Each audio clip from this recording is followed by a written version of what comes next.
Good evening. My name is Stephen Wilson, and I'm the Chief Executive of the United Synagogue. Thank you for joining the United Synagogue's commemoration of the 80th anniversary of the Farhud, a Nazi-inspired pogrom which took place in Baghdad, Iraq. As we will hear this evening, at least 170 Jews were murdered in June 1941. This gruesome chapter of the Second World War is not that well known, at least amongst Ashkenazi communities, and so I feel it's very important that the United Synagogue hosts this special program. Tonight's proceedings will be hosted by Edwin Shuker, who was born in Baghdad. Edwin is a stalwart of Woodside Park Synagogue and will be known to many of you through his wide-ranging communal activities, in particular as a Vice President of the Board of Deputies of British Jews. Edwin, thank you for your support in putting tonight's program together, and let me now hand over to you. Thank you very much, and good evening. I'm most grateful to United Synagogue, to Dr. Stephen Wilson, to Richard Verber, Communication Director, and my friend, for sponsoring tonight's event. It has always been my dream that our history, the Oriental history of the Jews of the Mizrach, who have now left their points of origin and settled all over the West, it's my dream that their history is incorporated within the mainstream Jewish history of Ashkenazi Jews who are in the West and in Europe. And his dream coming true through the Bush Report and through the sponsorship of United Synagogue to many of our events. It is not an ethnic event. It is one history, one people. And for that, I'm most grateful. Today's event is one of the most harrowing events in the history of Babylonian Jews. Babylonian Jews have been in that part of the world for 2,607 years. They have arrived to the shores by the rivers of Babylon in 586 before Common Era. They were taken captives by the king Nebuchadnezzar, the king of Babylon, and brought to that place, and were there almost without a break, with their identity intact until 1951, when the major displacement took them back to home, took them back to Jerusalem. Today's program touches on many people, many of my favorite organizations, and people who are promoting our history. And I start with testimonies of witnesses who actually went through the Farhud. And who better to do that than Sephardi voices? Sephardi Voices I am proud to be a trustee of that organization, collects testimonies at length.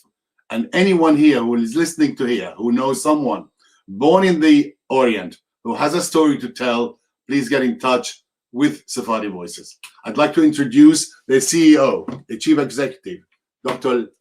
Bea Lefkovich. Dr. Bea is a social anthropologist and oral historian. She's the director of 2 oral history archives, AJR Refugee Voices and Sephardi Voices UK, has produced many testimony-based exhibitions and films. Bea, please enlighten us. Thank you, Edwin. Thank you very much. My name is Dr. Bea Lefkovich, and I'm the co-founder director of Sephardi Voices UK. I'm very grateful to the United Synagogue and to Edwin Shuker for having put this program together.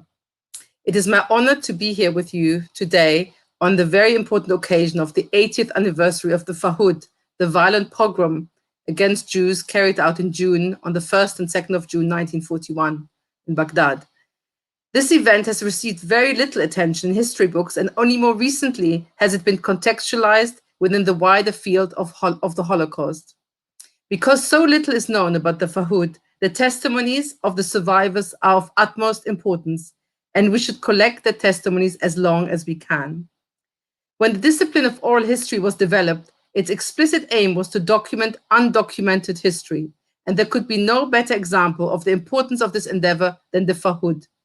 By listening to the witnesses of the events of the 1st and 2nd of June 1941, we become witnesses, and we can continue to tell the story. I'm very pleased that today we can share with you some first-hand accounts recorded by Sephardi Voices UK and USA, and I'd like to thank my colleague Daisy Aboudi for putting this film together for this very important occasion. And I should add here, the longer version of this film was screened at the International Commemoration of the Farhud on Sunday and is available on our website, sephardivoices.org.uk. Please come and see the film and subscribe to our newsletter. I remember my interviews with Ivy Shashua, Aida Hakim, and Julian Sofer very vividly. All of them described the events of June 41 in great details in their interviews. The youngest interviewee, who you will see shortly, is Ivy Shashua. She was only 8 at the time of the Farhud. Julian Sofer was 17 and Aida Hakim was 12. Ivy's family fled to Iran and Julian's family emigrated to India in the same year. The interviewers described the looting and the violence they witnessed. They also described the Muslim neighbors who protected them. Julian Sofer talks about a school friend who was surrounded by a mob and later murdered. He also talks about the eerie silence which he listened to, followed by shrieks and noises, assumingly of celebration. Ivy recalls being huddled together in fear with her family in a hut at the back of her house.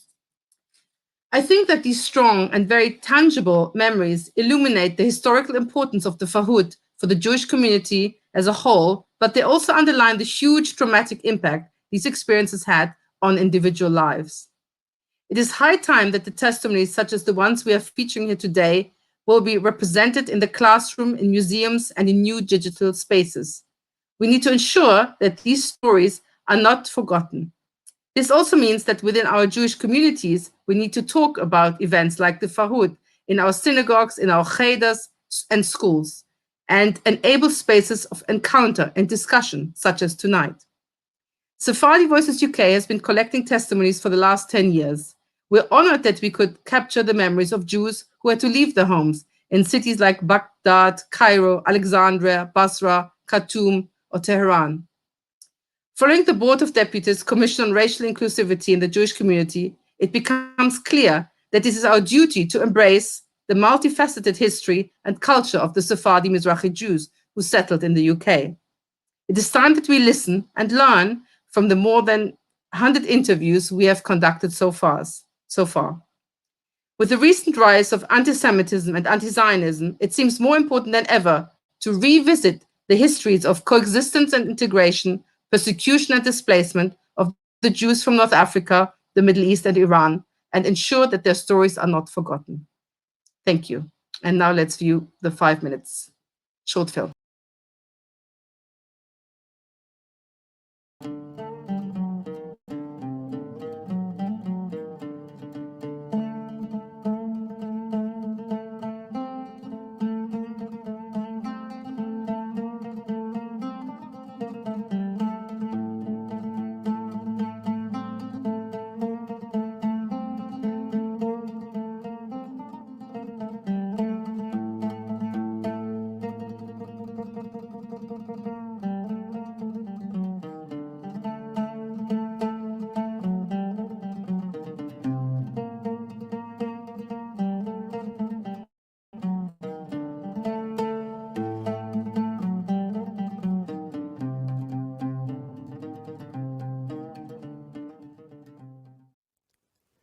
few days before the Farhud, actually, I saw a khamsa, somebody put like their hand with red on our door. And I asked my mother, what is that? So she said, well, maybe somebody just made a mistake, or they think that there were Jewish people or something. But they were actually mentioning all the Jewish homes a few days before the Farhud, because they were planning for something like that to happen. By the time we closed the back door, the front door was broken down. And the mob came in. We didn't see them, luckily. We could hear the noise, the bullets. We closed the door and we sat there. She told us nobody to speak.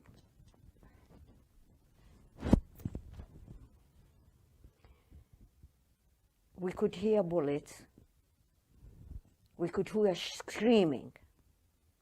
We didn't know what was happening. Our parents didn't even, they said to us not to speak, put their fingers on their mouth. We stayed there from 7 o'clock in the morning till 5:30 in the evening. No food, no water, hot. Worst of all, no toilets. At that time, another Jewish fellow student came along, said, don't go out. They've started killing Jews. Okay? Now, it so happened that as he walked towards the end of the street, I saw that he was surrounded by other people. Later, I learned that he was murdered. And that was the night when, how can I describe it to you?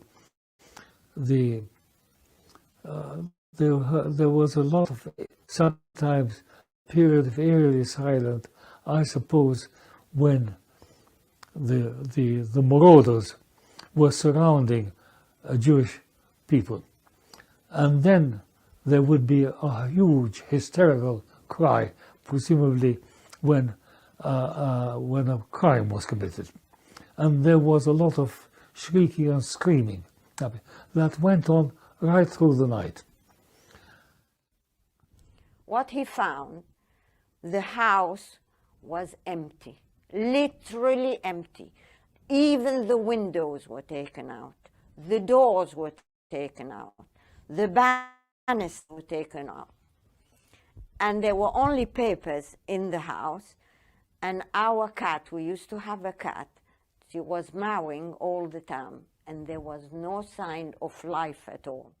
They sent someone to ask the Muslim solicitor if we can come, and they are not a family of 5. We are about 30 people. They said no problem, come all over. So we went to this Muslim, and they were, I do still remember the woman asking go and bring yogurt for the children, go and bring coffee, milk, whatever, you know. They were very helpful. I mean, it gave us a shock. It gave us an outlook on life that we have to hide. We were not proud to be Jewish.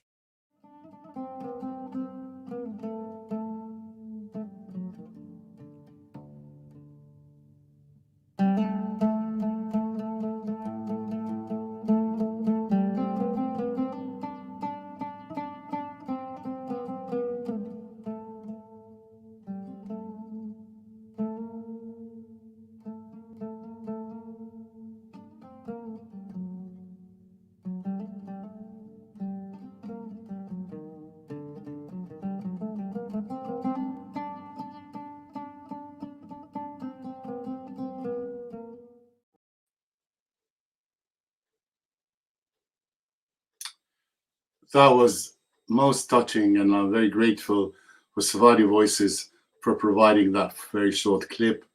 Much more on their website.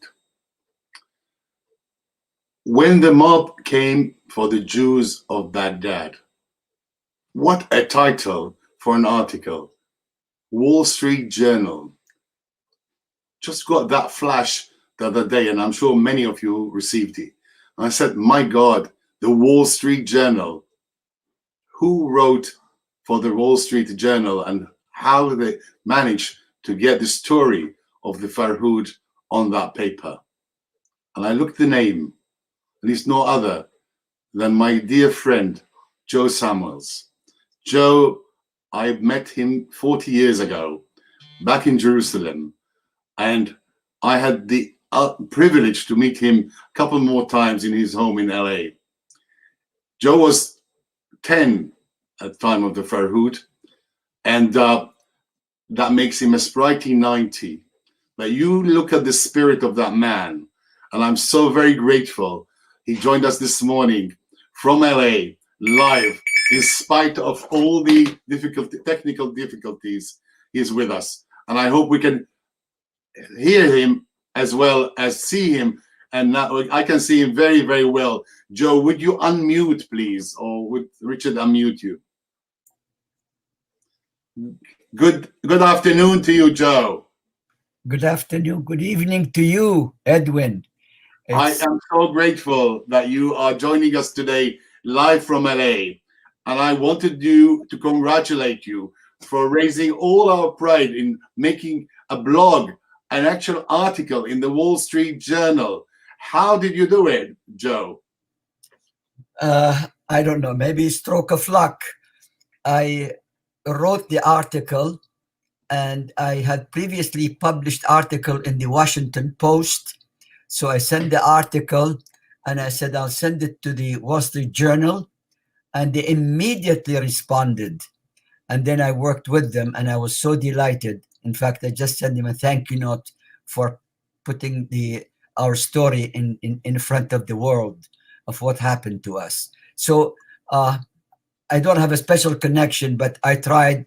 It's hard work and persistence. God bless you. And Joe, if you were to capture an emotion or a memory when you were 10 years old about the Farhud, what would that be? Tell us. We have 64 synagogues today joined together to hear about the Farhud. Tell us, what is the emotion and the sentiments you have as you remember that day? Thank you, Edwin, for hosting this webinar. The moment I want to concentrate on, it's not only a moment. It was for 2 months. The seed of the Farhud started in April 1st, when the coup headed by Rashid Ali al-Gailani and 4 generals and masterminded by the ambassador Fritz Grobe, the German ambassador, and of course headed by the Mufti of Jerusalem. For the next 2 months, we were under mental, before the Farhud started, on a daily bombarded the newspapers and the Radio Baghdad, talking about the evildoer of the Jews, what their history. In fact, the ambassador Fritz Grobe bought a newspaper in Iraq called Al-Alam al-Arabi, the Arabic world, and daily translated the Mein Kampf of Hitler. So the emotional pressure started to build as soon as this coup d'etat took over Iraq. And every day when we huddled around our radio, we heard about the arrest of Jews accused of spying to the British or anti-Iraqi sentiment, or and that's on a daily basis. So I want to just mention, to capture these moments only for 2 months, that led finally, when the British arrived on May 31st, they didn't enter Baghdad, but and the coup fled. Rashid Ali and all of them, and Mufti fled to Iran and then went to Germany. And I hope they deserved what happened to them with the failure of with the losing of the German of the war. So sorry, go ahead. Joe, you have written a book which I have ordered already from Amazon. Tell us the title of the book and what is it all about? It took me 3 years to write my memoir. It's called Beyond the Rivers of Babylon, describing my life in Baghdad and continued from there to Israel and Canada, Montreal, and finally in Los Angeles. But the most important is talking about the first section is about my life in Baghdad as a child. I had a happy childhood in Baghdad, and I did not know what's going on. But at 10 years old, when we barricaded our house, we heard the news from the neighbor. Actually, my older brother, Eliyahu, 6 years old, he nearly lost his life. He went on his bicycle to visit his friend, but instead he came back running, traumatized and tears. He saw actually how Jews were pulled out. It was a Shavuot, and the Jews were dressed up in nice clothes for the feast. He saw the mob pulling the Jews from a minibus, stabbing them to death and robbing them. So he came back. We all shook up and we all cried, and we stayed home. We prepared ourselves, if they come in. So we put stacked furniture in front of our door, and I, as a kid, brought hot water to the roof to boil in case of the marauders come in. Fortunately, we were not hit because we were living in Babi Shargi, and the mobs did not arrive to that area. But my Uncle Moshe and Meir's houses were both ransacked, and they were lucky to be alive. They jumped from one rooftop to another rooftop. Joe, we are ever so grateful. You are describing events that happened 80 years ago as if they happened yesterday. God bless you. God bless your memory. May you be granted health, wealth, and happiness. And thank you very much for sharing with us and joining us. Thank you so much, Edwin. I appreciate your invitation. And God I look forward to being with you at home and hearing many more of those stories. Thank you. I thank you. Now we turn to another favorite place of mine, the Babylonian Center, Moreshet Babel. It is the only place in the world that houses our legacy, our treasures, our archives, and a museum, as well as everything else. One of the people that is there at all times, ready to welcome visitors and ready to have anything you want, the right answers to the right questions. Can I introduce Lily Shaw, all the way from Tel Aviv? Lily just finished organizing and running a similar event in Israel at the Moreshet, and she told me, please, if we leave me on the 1st of June, I would be very, very tired. But when I said, I'm sorry, Lily, you have no choice. We need you. We want to hear from you. We want to hear about the center. And I know how tired you are. You just run a whole event, but give us a few minutes. And here she is. Thank you very much, all the way from Tel Aviv, Lily Shaw. Hello, everybody. Good evening. And thank you for this opportunity to introduce the Babylonian Jewry Heritage Center and Museum. Thank you, Edwin. Yes, we just had an event, a very successful one. We have a full auditorium of people. We had also a member of Knesset, Ophir Katz, and Mordechai Ben Porat, who founded the center together with Shlomo Hillel. He was in the Mossad, L'Aliyah Bet, undercover. He came to Iraq with Shlomo Hillel and helped or conducted the Aliyah, the immigration of the whole community, almost the whole community, in the 50s, in the early 50s. The Farhud is, of course, a very important event or a turning point in the lives of the community of the Jewish community in Iraq. And from that time, the Jews understood or realized that they have no future in Iraq, and that they need to find another way. And we in the Babylonian Jewry Heritage Center, which was founded in 1973, we have documentations, we have the exhibition, we have an exhibition of the Farhud, special exhibition and room with the names of the victims that we collect. We don't have all the names, but whatever names reported or the victims who were reported by their families are documented, and also can be seen on the walls or on the columns in the exhibition. We can see the slide if it's possible. And yes, this is the room, and we can see on the two columns the names, and we have witnesses on the wall. We have the mass grave also, which was that the Jews were buried, the victims, the mass grave of the Farhud victims in Baghdad.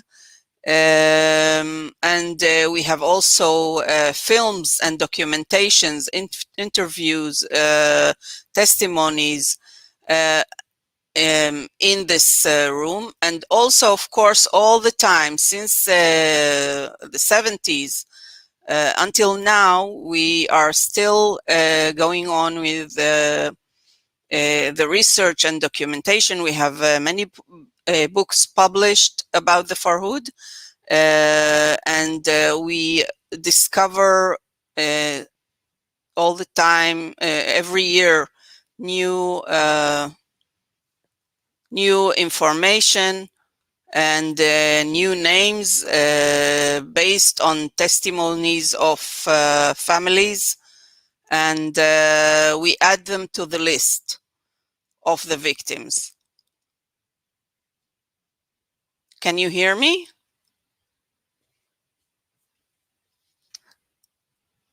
Yes. So I want to thank you. I want to extend on your behalf an invitation to all our people who are listening to us, people who are viewing this, to go and visit that center. It's an absolute unique. It's the only one that houses. It's Merkaz Moreshet Yahadut Babel, north of Tel Aviv. Worth a trip. It's again a museum, a center, a theater. There you will be most welcome. Ask for Lily Shaw. Thank you very, very much. We now move on to the central part of today's evening. I've invited here a teacher of mine, Dr. Ustad Khodr Bassoon, was my teacher in Baghdad, although he doesn't look much older than me, but he was. I think I was a good student, and I very much loved chemistry because of him teaching me, and I became expert on chemistry thanks to David Khodr Bassoon. Khodr is going to put the Farhud. We heard the eyewitnesses, we heard where to find testimonies.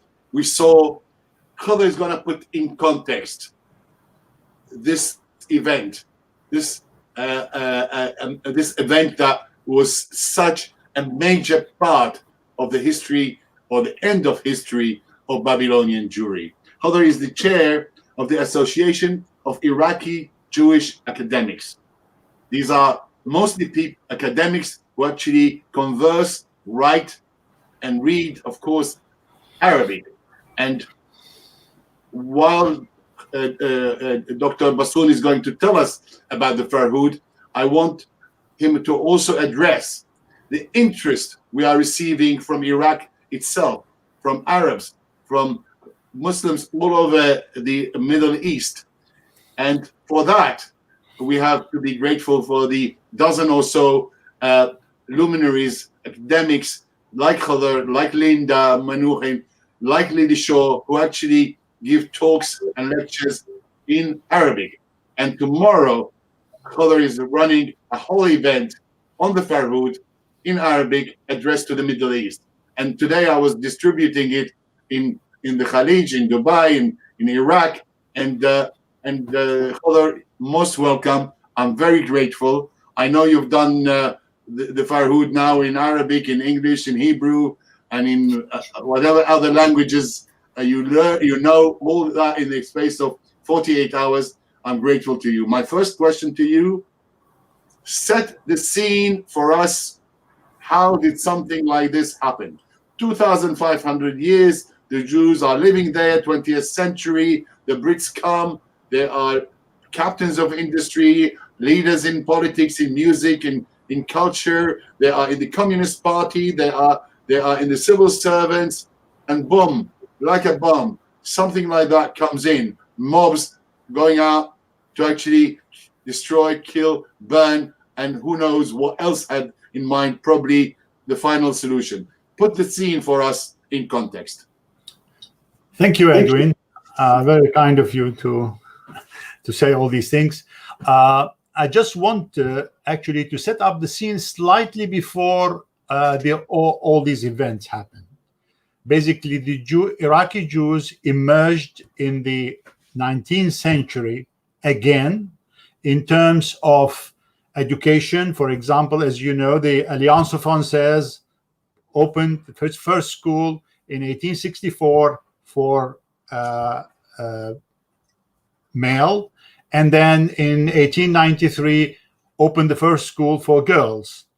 As we enter into the 20th century, we had a very large intelligentsia of Iraqi Jews who were versed in many languages, and at the same time, the Jews of Baghdad basically were about 30% of Baghdad, believe it or not, were Jewish.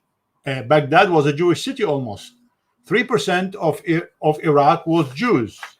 So when the World War I, with the British Army entering Baghdad in leadership of Stanley Mode, after 4 centuries of Ottoman rules, the Iraqi Jews played because of their languages, because of their education, they took the initiative in the actual management of the new state.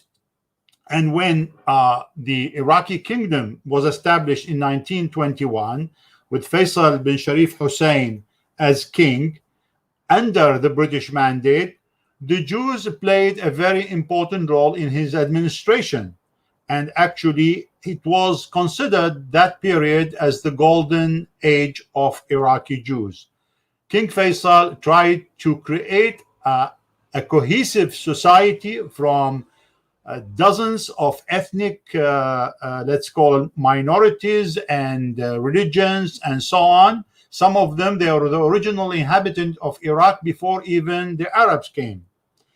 This golden period saw the first Minister of Finance, Sasson Hestel, and the Iraqis till now remember him for his honesty and for the things that he done for the Iraqi state. For the general of the Ministry of Finance, Abraham al-Kabir, and many of the civil servants and the post office, the railways, the banks, the commerce were all basically manned by Jews. They were also very active in the intellectual life. The first newspapers, for example, the Chamber of Commerce. In fact, almost 45% of the members of the Chamber of Commerce of Baghdad were Jews.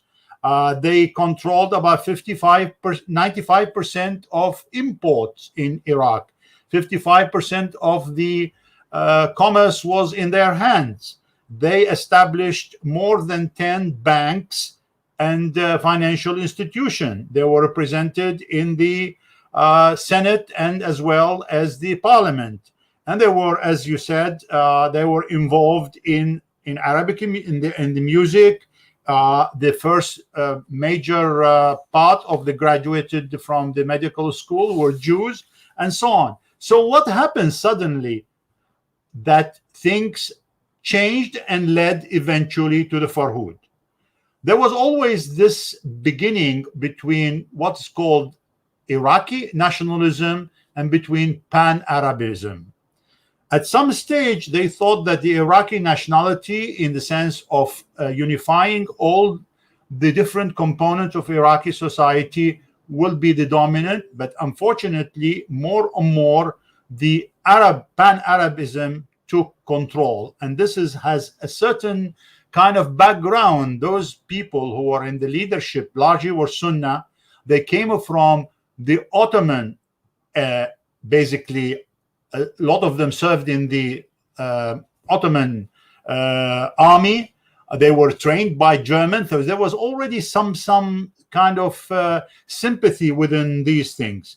And in 1928, when Sir Alfred Mohn visited Baghdad, there was a very big demonstration that many Jews were basically beaten during that demonstration.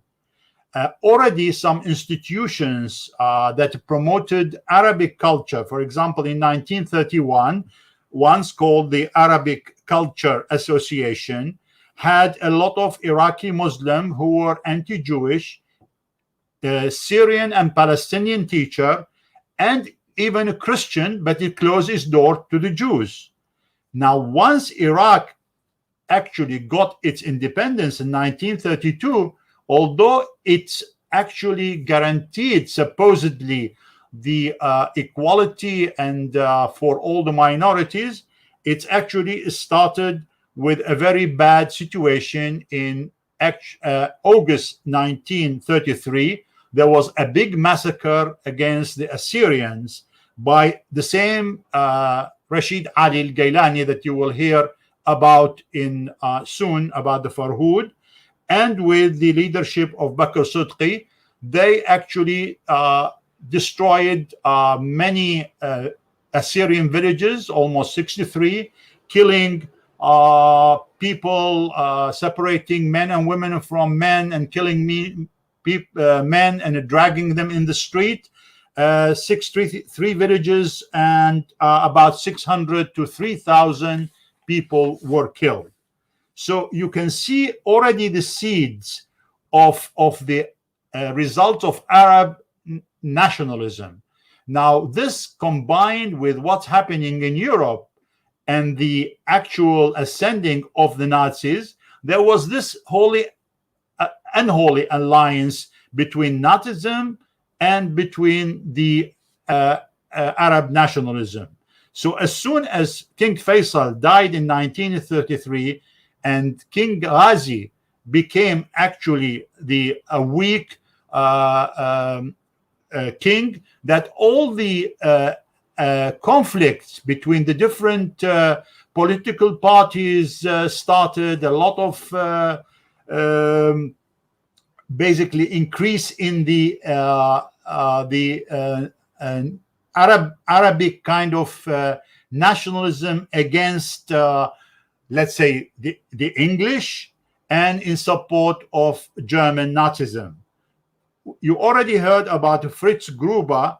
In 1933, he started basically financing clubs and newspaper, as been mentioned, the Mein Kampf being translated, and then there was this what's called Association of Muthanna, which actually established clubs and houses where Jews were not permitted, that spread anti-Jewish propaganda. that in 1936 already they started killing Jews. For example, at the time of the Pan-Arab government of Yassin al-Hashimi, a lot of Jews were basically beaten and hit with knives, and they threw bombs on their synagogue and on their clubs, basically. At the same time, in 1936, the Futuwa, which is the young brigade styled on the Nazi young brigade, basically forced a lot of the teachers and the students to join that. Then within 1939, the Mufti Haj Amin al-Husseini, who was of course pro-Nazis, came to Iraq and been kind of celebrated as the hero of the Arabs. And at the same time, the Berlin broadcasting in Arabic, talking about the Jews and the Zionists trying to destroy the Iraqi state. Khadr, Haj Amin al-Husseini was the Grand Mufti in Palestine.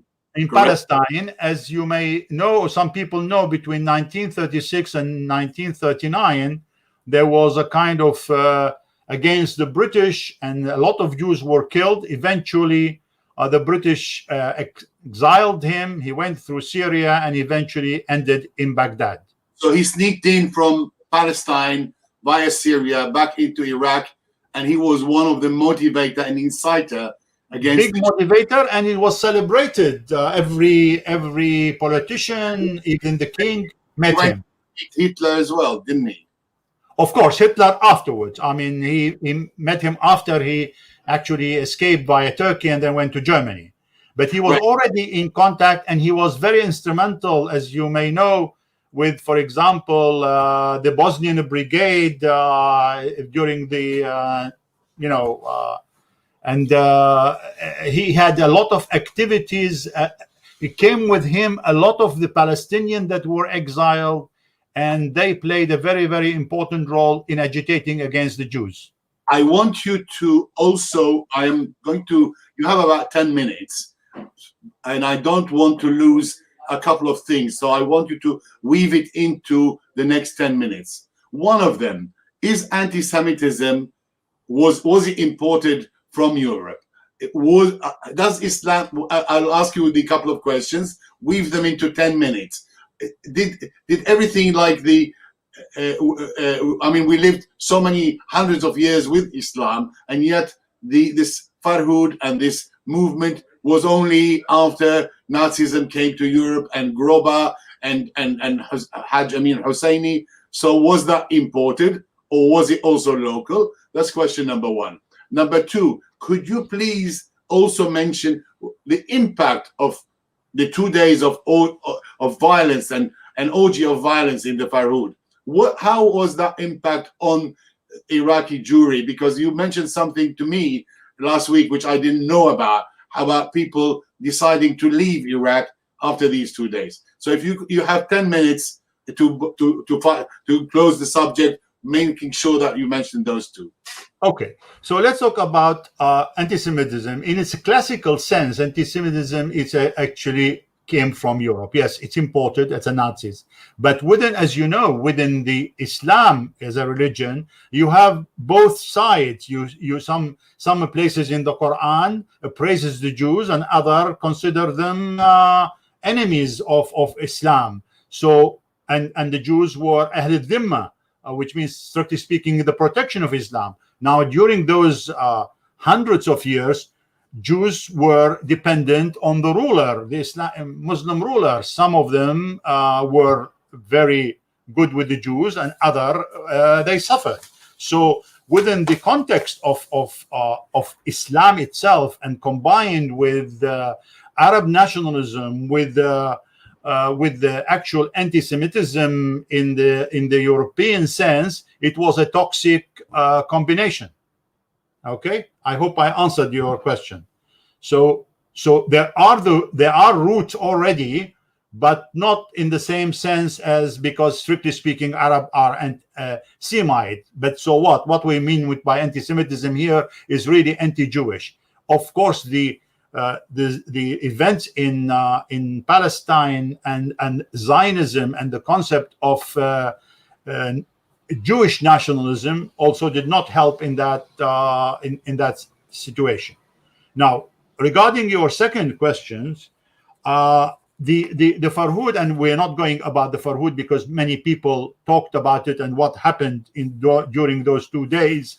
So I jump about the impact of the Farhud afterward. By the way, there was evidence, and there was a high possibility that the Jews would have been exterminated in their homes. There was already in between May 31st and 31st and the 1st, the Jews were told to stay at home, and they would Yunus al-Sab'awi was going to broadcast something in the radio to say, go and kill the Jews. But Yunus al-Sab'awi was caught at the last day just before the Farhud, and the Jews thought that it would be okay.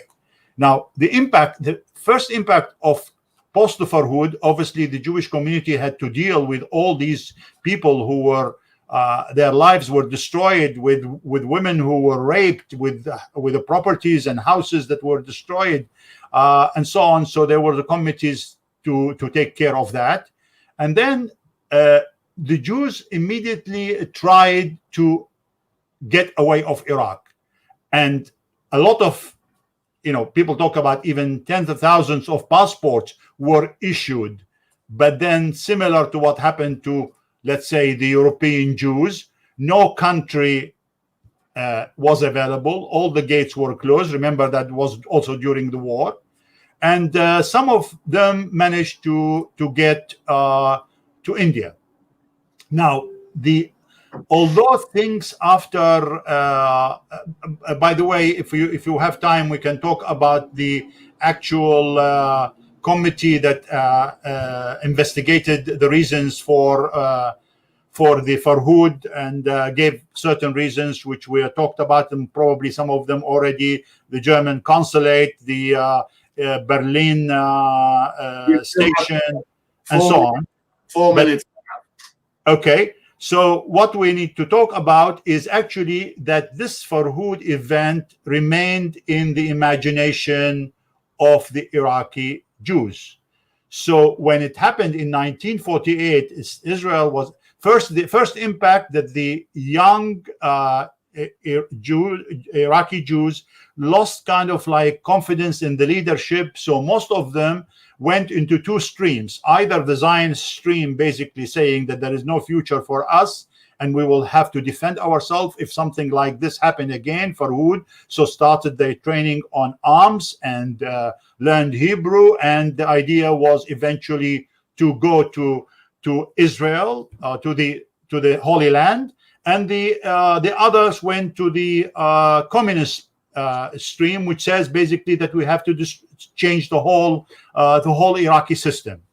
Eventually, the communist was actually the major part of the Jews went to the communist, but they proved wrong, and eventually the Zionist stream took the right things and led the Jews during the Tasqiyat, which is the denationalization of Iraqi Jews, that everybody did not expect that maybe 10, 15, 20,000 Jews will register and leave to Israel after 1948. The law of denationalization was in 1950, and within the year, actually 95% of the Jews registered. One of the reasons was actually the Farhud. There are, of course, other reasons, because, for example, a lot of the Jews were imprisoned, they were fired from their jobs, the youth did not have any future. This is all around 1948, and we can go further if we have time. No, Khaled, tell us in 1 minute about the event tomorrow. It's in Arabic, addressed to whom? What is the interest you are receiving from all your work in Iraq itself, from Arabs, from Muslims. For many years, for decades, we have been commemorating the Farhud between us, just the Jewish community of Iraq. Yeah. We had a candle, we did a Kaddish, and I thought that we should address this situation in more detail than people just know about the Farhud. So tomorrow I'm having a Zoom meeting. Actually, already 100 registered. More than half of them are non-Jews from all different, basically Iraqis, non-Jews largely. They are Kurds, they are Sunni, they are Shias, they are other minorities, and they're all interested in learning. I'm going to be, of course, about an hour, maybe an hour and a quarter, talk in detail about the background that we talked about the events themselves, about the aftermath, and about the investigative committee and what conclusion came to. And we're trying to create certain understanding, because the Farhud is really, as you could see, things continued to happen in Iraq. In a sense, it started maybe with the Assyrian and then the Jews, and then even in the last 10, 15 years with all the different minorities. If we take the Christian, there were 1.4 million, now they're less than 1/3, the Sabia, Yazidis, and so on. So actually, if I am talking to them, I'm talking in the sense, guys, you have not learned from those mistakes. You are continuing also to do it with your own people, with your own minorities. And there are a lot of young people who actually believe in the new Iraq, and they think that we have a role to play. And I'm trying to explain to them that we will be happy to help, but no Iraqi Jew will want to go back to Iraq. And we are the last few people who could speak their language and Arabic and so on. Our children have no interest except being maybe like a Moroccan Jew going and visiting Morocco for his root, or like any Polish Jew will go and visit Poland to see his root. So it has a different kind of aims. Dr. David Khaler Bassoul. Hazaku Baruch. Thank you. Thank you. And thank you for all the spectator and the people who wanted to hear me. And it's very, very important that you have done a grand job. I wanted people not just to commemorate and remember, but actually to understand.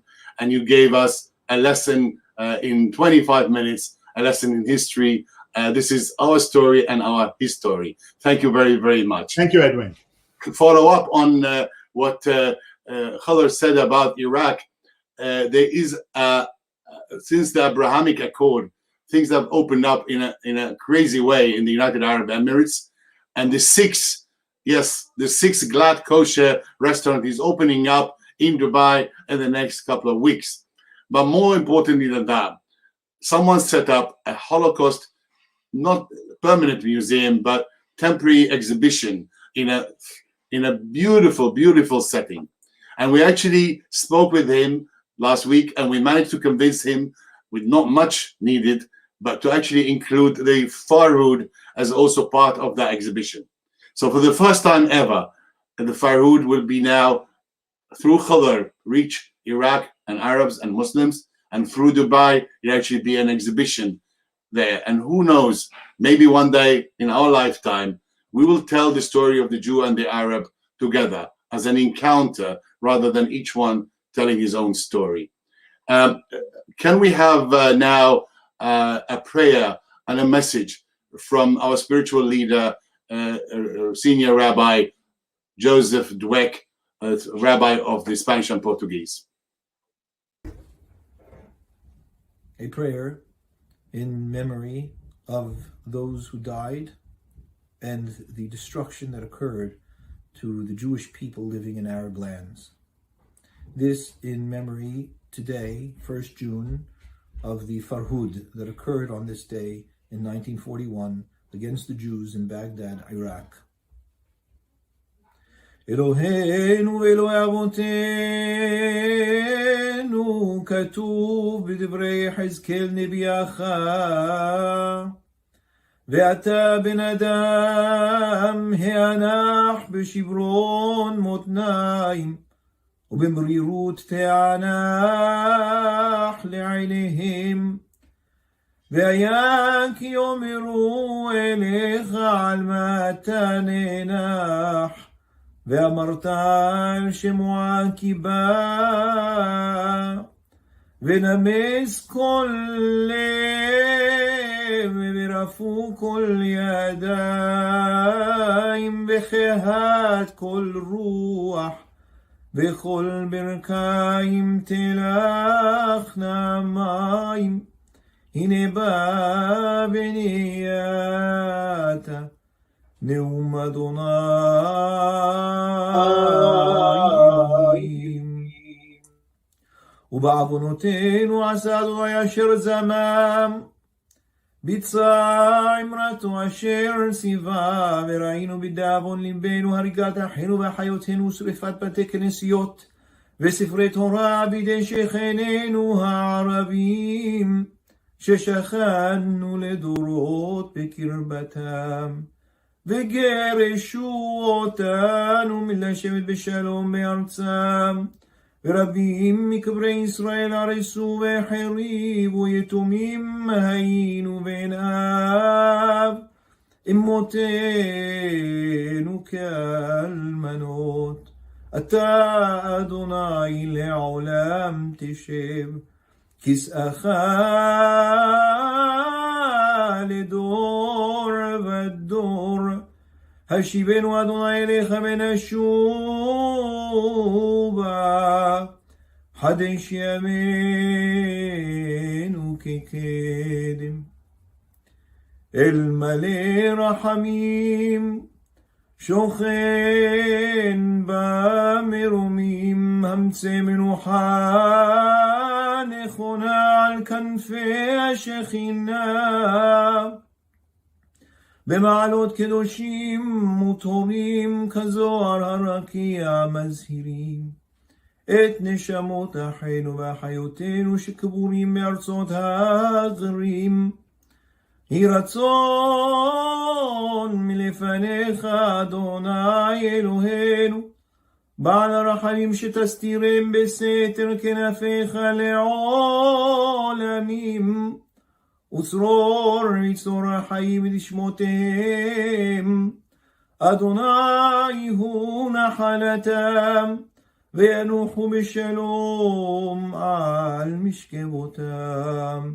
ויקיים בנו מקרא שכתוב, ובא לציון גואל, ניתן מציון ישועת ישראל. יחל יעקב ישמח ישראל, בשוב אדוני שבות עמו, וכן יהי רצון ולומר אמן. So touching. Senior Rabbi Dweck himself composed this prayer, and I can never have enough of hearing his voice. All that remains to say in the last final minute is to give thanks to all the people who participated and who shared their experience today. Dr. Wilson, thank you. Dr. Bea Levkovich, Dr. Bassoon, Joe Samuels, Lily Shaw, and of course, Richard Verber and Rabbi Aaron London, who behind the scenes made all this possible. Exactly on time, on budget, 9 o'clock. Thank you very, very much. And for happier occasions, let's meet again in Simcha. Thank you.